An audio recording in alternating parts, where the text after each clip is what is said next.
రాష్ట్రంలో అతిపెద్ద జాతరలు ఒకటైన లింగమంతుల జాతర ఈ రోజు నుండి శురువని చెప్పవచ్చు. ఎందుకంటే గత రాత్రి 9 గంటలకు కేసర గ్రామం నుంచి పెట్టె తీసుకురావడం జరిగింది. అక్కడి నుంచి యాదవులు పెద్ద ఎత్తున దేవుని ఇక్కడ పెట్టడం జరిగింది. ఇక్కడ ఓలింగో అనే నామస్మరణతో మారుమోగుతున్నారు.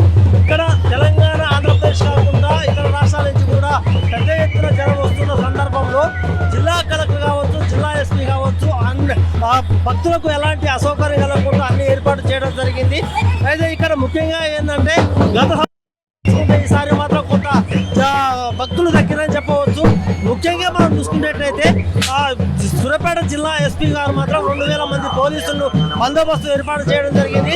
ఆడవాళ్ళకి ఎలాంటి ఇబ్బంది కలగకుండా స్టేడియంను కూడా ఏర్పాటు చేయడం జరిగింది. సేఫ్ చార్జింగ్ కావచ్చు, లేకపోతే దొంగతనాలు పాల్పడుతున్నారో వాళ్ళకి ఎమ్మడిగా కట్టడి చేసి వాళ్ళని అదుపుకున్న సందర్భాలను చూస్తున్నాము. అంతేకాకుండా సూర్యాపేట జిల్లా వ్యాప్తంగా కూడా లింగమంతుల జాతర ఉన్నటువంటి దేవాలయం ఇది నేషనల్ హైవేకి పక్కన ఉండటంతో ఇటు విజయవాడ, హైదరాబాద్ వస్తున్నటువంటి వాహనాలను కూడా క్రమబద్ధీకరణ చేయడం జరిగింది. హైదరాబాద్ నుంచి విజయవాడ పోయే వాహనాలు ఏదైతే ఉందో అన్నింటినీ కూడా హైదరాబాద్ టు నాగటపల్లి, నల్లగొండ, ఇటు కోలం నుంచి మొదలు జరిగింది. అదే విజయవాడ నుంచి వచ్చే రహదారు నుంచి వచ్చే వాహనాలు ఏదైతే ఉందో Vijayawada to Kodad to Nagatapalli, Nalgonda to నాగటపల్లికి మలచడం జరిగింది. ఈ యాక్షన్ మాత్రం ఇంకో రేపటి వరకు కూడా కొనసాగే అవకాశం ఉంది. ఎల్లుండి నుంచి యథావిధిగా కొనసాగే అవకాశం ఉంది. అంతేకాకుండా సుమారు 20 లక్షల మంది భక్తులు వస్తారని అంచనా వేస్తున్నారు. మనం చూస్తున్నాము, విజువల్తో చూస్తున్నాము. ఓలింగో అనే నామస్మరణతో మాత్రం భక్తులు ఆడపాడంతో ఓలింగో అనే నామస్మరణతో మాత్రం ఆరంభమవుతుంది. ఎక్కడ చూసినా కూడా ఓలింగో ఓలింగో ఓలింగో అని మాత్రము భక్తులు చిందులేస్తున్నారు, దేవుని మొక్కులు వేస్తున్నారు. ఇంత ముఖ్యంగా ఇక్కడ ఏంటంటే ఈ దేవునికి ఒక ప్రసిద్ధి ఉంది. ఇక్కడ సౌడమ్మ తల్లి అని దేవత కూడా ఇక్కడ వెలువేసి ఉన్నది. ఎవరైతే పిల్లలు లేరో వాళ్ళు మొక్కుతే మాత్రము కొంగు బట్టి అర్చిస్తే మాత్రము వాళ్ళకు సంతానం కలుగుతుందని మనం చెప్పవచ్చు.